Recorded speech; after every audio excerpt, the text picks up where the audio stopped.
The old preacher man stood there in the pulpit, the church house that was empty almost. Thank you for joining us for Iron Men, Men of the Second Mile podcast. An Iron Man is a man who runs the race, pushes himself to his limit, and leans on the power of God to get him through. May the testimonies of these men of God be an inspiration to every believer. I hope you'll enjoy the episode today as we continue the saga of the Iron Men, Men of the Second Mile. Welcome to the Iron Men, Men of the Second Mile podcast. I'm Pastor Jason McNeese, and I am thrilled to be able to collect the stories and the testimonies of men of God that have served God faithfully and have a track record of running a good race for the glory of God. When this name for this podcast was a subject matter that we were discussing and trying to decide on, and this name came to my heart. I'd mentioned in a previous podcast that Cal Ripken had earned the Iron Man Award for Major League Baseball through steadfast faithfulness of just being in his place, doing what he was gifted to do, and doing what he was paid to do, to be in his spot, doing his work. But another thought that was on my mind was that there is such a sporting event as an Ironman. And my brother-in-law, Heath Helms, has run more than one Ironman. I say run, but to be an Ironman, you got to do more than run. There's a lot more to it. But it takes real grit and determination to be able to say, I successfully completed the requirements of an Ironman. And as we do these interviews and these testimonies of men of God, the reason I call them Iron Men is because they've done the requirements. And they're still with us, so the race isn't over yet. We're not calling it all off. But before that happens, we want to collect their testimonies and share them. Share them with young preachers who are just getting started and are wondering, will they make it? And how do you make it? We want to collect their testimonies just for the average believer that wonders, is the God of Abraham and Jacob and Isaac still doing great things in the lives of men today? And also for those who are yet to become followers of Christ, to hear the testimonies of these men and what God can do to transform a man's life and give him new life in Christ. And so it is my honor today to introduce to you Pastor Randy Bell, who has pastored successfully multiple churches and has now navigated successfully in the ministry of evangelism. And so, allow me to introduce you to him. He is Dr. Randy Bell, author, pastor, evangelist, and a dear, dear friend of mine on multiple levels. One of my mentors. One of the men I would call as a young preacher when I was in a conundrum and needed wisdom. And so thank you for being here today. You're welcome. Pastor Bell. I appreciate this so much from the bottom of my heart that you would take the time and share with us your testimonies. Testimonies, plural. At the end, it'll be one big testimony, right? Our story written by God. Amen. But there's a lot of stories that make up this story, a lot of chapters. Start us, if you would, by introducing yourself, and then, how does the story start? Right. And how did you end up here? It is a tale being told, no doubt. I I was born into a preacher's home. My dad, John Bell, was a Baptist preacher. He'd been called to preach back in the 30s before World War II. And, of course, met my mom, and after the war, they got married. And then I lived there in a house that he built by himself. He had worked at the lumber company with his brother-in-law and took home a piece of lumber or two every week, and built a house. And our family grew. My grandmother was living with us, and Granny Bell, and she was a very spiritual lady. And so I got a fold-down bed in the kitchen that my dad had added on to the little bungalow house that he had made. And so it wasn't all bad. I got to almost have breakfast in bed. and I could pretend I was asleep and listen to my mom and dad's conversation as she made the coffee. And so it was a good time. I never had my own bedroom. I don't think I have ever had a bedroom by myself until I went to the Army, and the guy's rooming with, he was on temporary duty all over Europe with Inspector General, so finally got it. Oh, my goodness. But when I was 12 years old, I'll tell you this. One of my jobs as a 5-year-old, we had a milk cow, and Daddy showed me how to milk a cow, and we had chickens in the chicken house, and my mother gave me a little Easter basket. I got to pick eggs every day. Oh, wow. And I'd go out to the chicken house, and those ladies would be clucking and talking and gossiping. Yeah. And I'd brag on how pretty they looked. And when they turned their heads, I got their eggs. Until the day on the second tier, the second from the right, stuck my hand in to get the eggs, and a snake came out over my hand. Oh, my. I dropped the eggs, the basket. I ran to the house, and I told Mom 2 words. I quit. I guess so. And then there's a spiritual lesson in all of this. Right.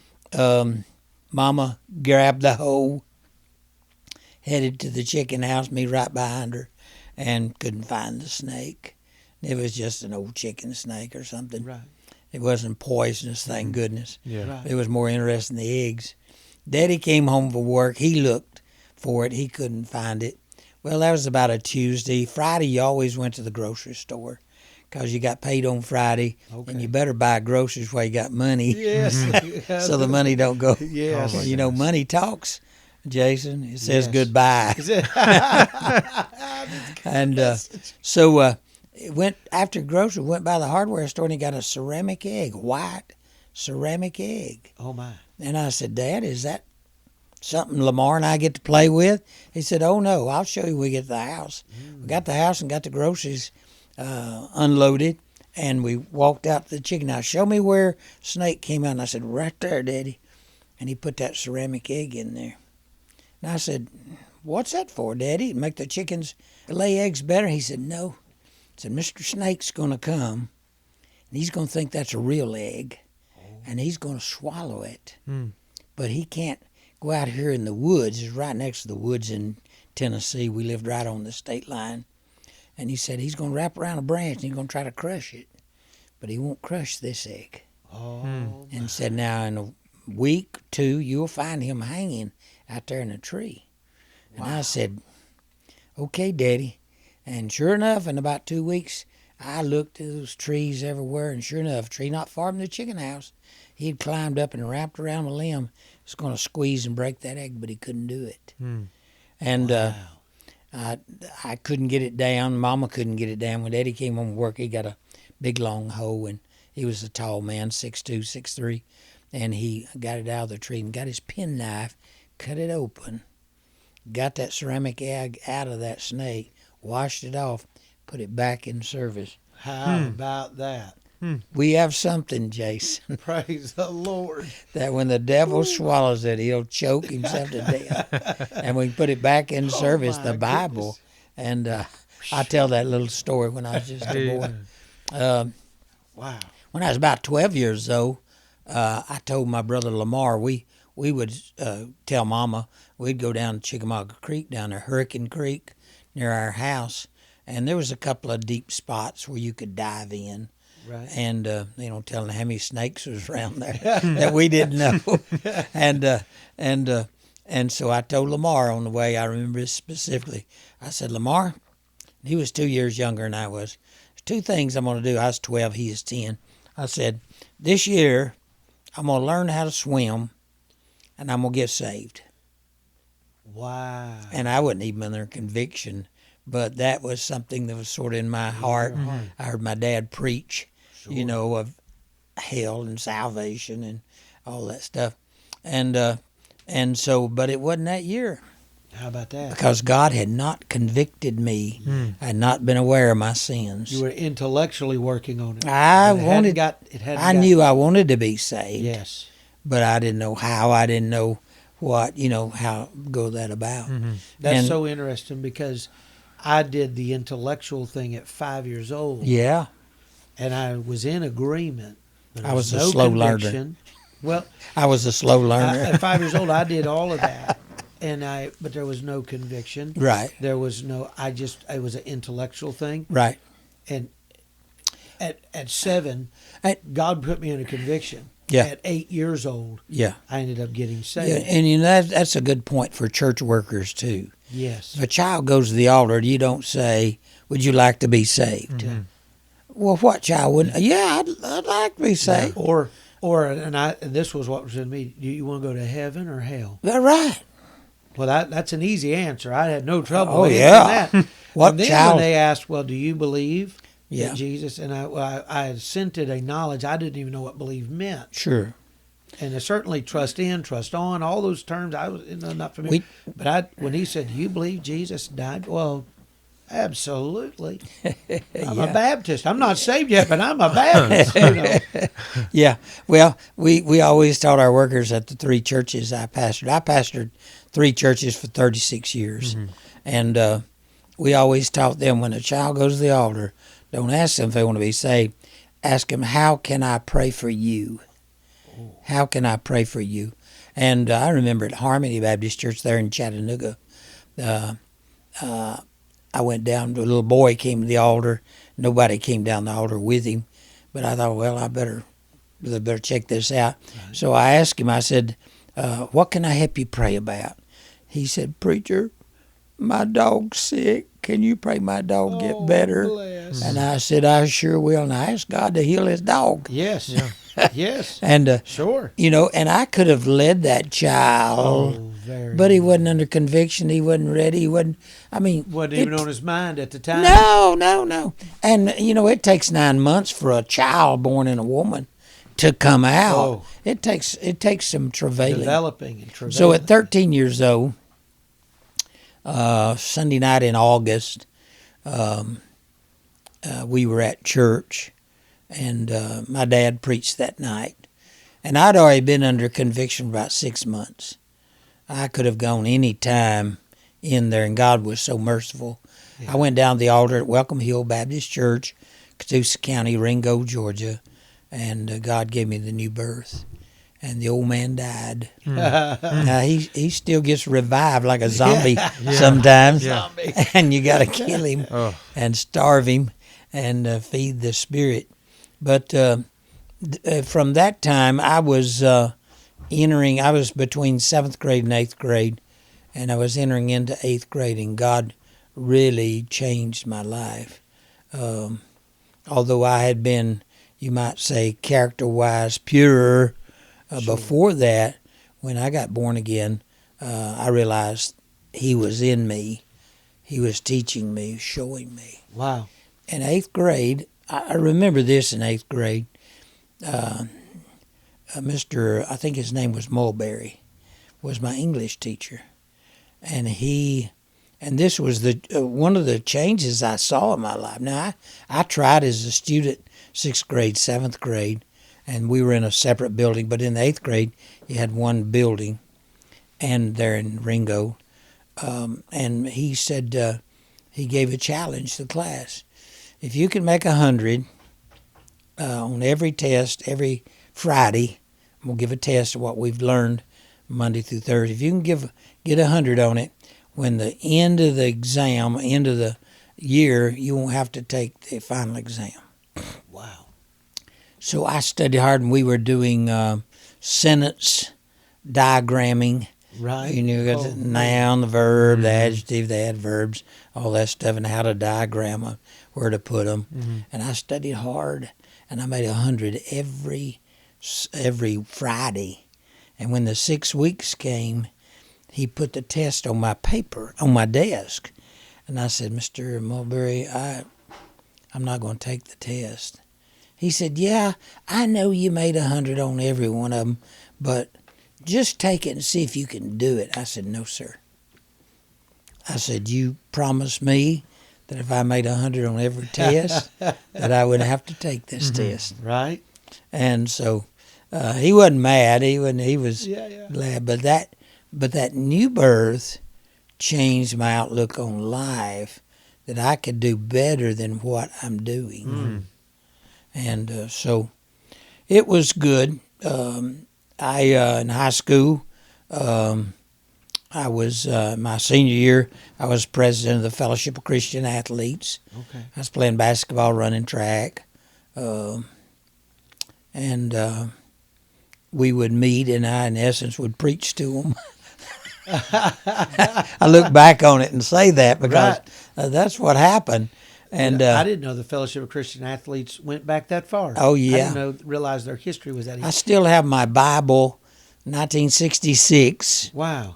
I have still my Bible with my part of my picture, and I was a part of the. I was representing the FCA there at Ringo High School, and we met in Chattanooga, and they had a, banquet. I've had the opportunity to speak to their meetings when we were pastoring in Virginia, but I just never realized that it had that long of a legacy. So I didn't. I was working for my uncle. We were drilling wells. My dad had worked for him, and then when I got 16 or 17, I could operate, which was probably against Georgia child labor laws. I could operate a machine, and he saw that, and so every summer I could work for him. But when I graduated, he didn't. There wasn't an offer there, and I didn't have money to go to college, and so I tried several things. I looked in Chattanooga newspaper and saw the wanted ads, and your dad, Clay McKinley McNeese, correct, Jr., got out of the Army and was dating my sister, my older sister, I say. And he came by the house and said, Randy, what are you doing? I said, well, I'm looking for a job. He said, well, I'm going down to Southern Bell at that time. It's now AT&T. Right. I go down to Southern Bell. I'm going to apply because I worked in communications in the Army, and I know a pretty good bit about communications. And so I said, well, I don't really want a full-time job, but this is how God takes care of you, Jason. This is how God takes care of us. I tried on my own everything good, and I prayed. Right. Because I need the money to go to college. Daddy didn't have the money. And so we went down. They put us in an exam room. Everybody had their own desk, and they gave the paper and turned it in. And I made a little note. I'm just looking for part-time employment. I didn't know they had part-time employment. Nobody told me. Right. They didn't advertise it. Well, and about a week later, they called me and said, we need summertime help because our inside frameman, switchman they called them, will go on vacation. We need somebody in there to fill their spot, to run the cables, disconnects, connect wires, etc. And so I said, yeah. And at that time, I know it sounds real small now, but it was $2 an hour, which in 1966 was more than what DuPont was paying an entry-level job. They were paying an entry-level was like $1.65. Wow. So you're talking top dollar entry level. Oh, yeah. Money. Wow. God placed me in that job that I could in 3 months make enough money to go to school and live 9 months on food, lodging, nutrition. I mean, He had it covered. God had it covered. wow. That was a blessing of God. Oh, my goodness, yes. But your dad didn't get the job. But God used him to get me There. It's how God does things. You think this is not going to work. Right. I didn't know they had part-time. So 4 years of college. And I had no desire to pastor, even though I ended up pastoring 36 years and 3 real good churches. Right. I had no desire to pastor because where my bed was in the kitchen, the foot of my bed was the door that went outside. And Dad at night, a lot of times on Sunday night, he would get up in the night and go out that back door to the porch and then go down to his prayer place at a rock altar there in Tennessee. And I was old enough to know that there'd been trouble at the church, Right. and he was going down there to pray, He's burdened. burdened. And I said, well, it's one thing I don't want to do. I don't want to pastor, Yes. you know. And so when I finished my college degree, 1970, I got a BA degree in mathematics with a minor in physics. Then I was in that time the draft for the military. They had done a lottery, and my number was number 4. Mm-hmm. So I'm going. Oh, my goodness. I'm going. And Aunt Tennessee called Mama and said, we have a problem down here in Whitfield County. Said, we don't have enough teachers. And Randy's just graduated. You think he could come down and teach 1 year? Oh, wow. So I went to my draft board and I said, I'm going to get a provisional certificate to teach. And they said, yeah, that'll exempt you 1 year. Yeah. So I went and taught 1 year, which was good because I lived with Mom and Dad. And What subjects did you teach? I taught math Okay. and science, Yes. having that math. But it was, and I didn't have any educational courses, which says you don't need them to teach. How about that? How about that? There you go. Saved a lot of time. They're not kidding. I will later go back after the Army and get 1 or 2 educational courses. And I had a couple of good ones, but good teachers, good teachers. Excellent. But anyway, so that next year I had orders and I went boot camp to Fort Knox. And on the day before the physical exam, we're crawling through an area, and with a weapon, and I hit my knee on a rock. Bam! And it didn't break it, didn't do any bone damage or anything, but it swelled up. Wow. And so when we go PT, we're in shorts Yes. for a PT exam. And this one is natural, and this one is about 3 times the size. my goodness. And the doctor says, no, you can't pass the PT exam. Well, that was God Wow. letting something bad, and it didn't hurt. It just built up fluid around it. It was God letting something bad happen to me because he had a better plan, just like Joseph, Right. all the trial he went through. Wow. So I stayed at Fort Knox for about 2 or 3 weeks, peeling potatoes in a kitchen. Wow. And then a master sergeant across in one of the training units went to the personnel office and said, I need somebody to help in the office. And they said, well, we got this guy, and said he didn't go through, because once you miss, if you don't graduate out of boot camp, AIT, Advanced Individual Training, is just 2 weeks away, 1 week away. Okay. If you don't pass PT, you get out of cycle with everything. Right. I could have ended up at Fort Polk in infantry or gone artillery in Right. Oklahoma. Who knows? But God kept me at Fort Knox. Wow. And so I ended up with a good captain, good commanding officer. I had decided not to go to officer training school, OCS, officer candidate school, because it took another year. Oh, And I wanted out to marry Right. Miss Mary Idson. And I wanted out to marry her. And I told her when I went in the Army, we talked about marriage before I went in. And I said, no. I said, more than likely I'll get sent to Vietnam. And more than likely I'll get killed. But I'm Wow. ready to go to heaven.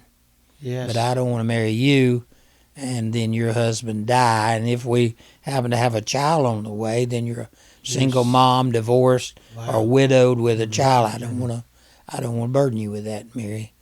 And she didn't quite understand, but later she did. Right. And so I got permanent party there at Fort Knox Okay. just 3 weeks after boot camp. Wow.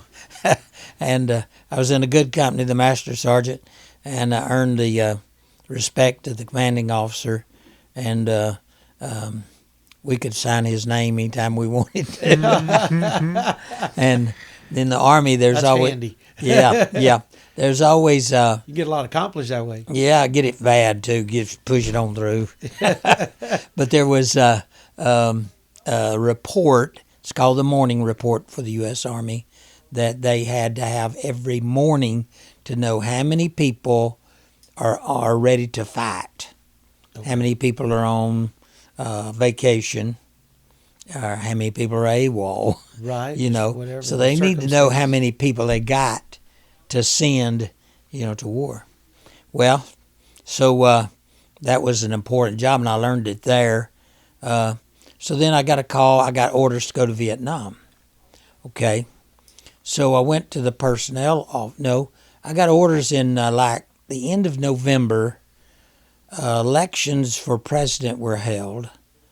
And Nixon won the presidency because the Vietnam War was becoming so unpopular with so many families, their children, their boys coming home in body bags. Right. We got to do something about it. This has got to end. And so since It I is was amazing to me how in the setting up of kings and the taking down of kings, the things that God can do to affect that. Yes. You would think, well, the party, yes, or you would think the platform, or you would think Yeah. other things, but God can do things to make a voter change their mind really fast. the heart of the king is in the hands of the Lord. I think that's Proverbs 21:1 or something like that. And that's true. That's true. So January the 6th, when he took office, one of his first executive orders was anybody who was drafted would not go to Vietnam. Well, I got orders to go to Vietnam. Oh, wow. So then I got called to the personnel office. And they said, your order's been changed to go to Germany. Said, you can't go to Vietnam. And then he looked at my record and he said, well, you only got about 14 or 15 months left. You're going to have to sign up for another year. He was a staff sergeant, I believe he was. And I said, sir, I respect what you're saying, but I didn't sign up for the first 2 years. I'm a patriot. I'm glad to serve my country. My dad served in World War II, and I will serve my country faithfully.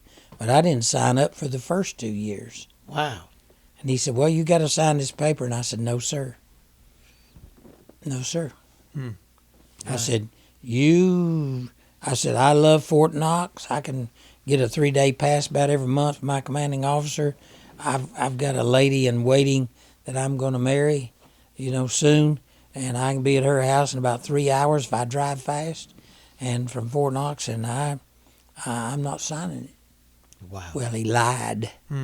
He lied because I did go to Germany, and if he had signed me up, he was like a recruiter. He would have gotten a $3,000 or $4,000 bonus. Wow. So I warn young men: don't sign a thing Right. that you're commanded to sign. Wait and read it and find out, and wait till they push the issue. Yes. They got to. So anyway, I stayed at Fort Knox till then about March of 70, that would have been 71, I went to Germany. Thank you for listening today. You could really help us by hitting the like, share, follow, or subscribe buttons, depending on which platform you're on. We'd like to get the testimonies of these men of God to as many people as possible. Thank you for listening to the Iron Men Podcast. The way is still straight. There's a race to be run.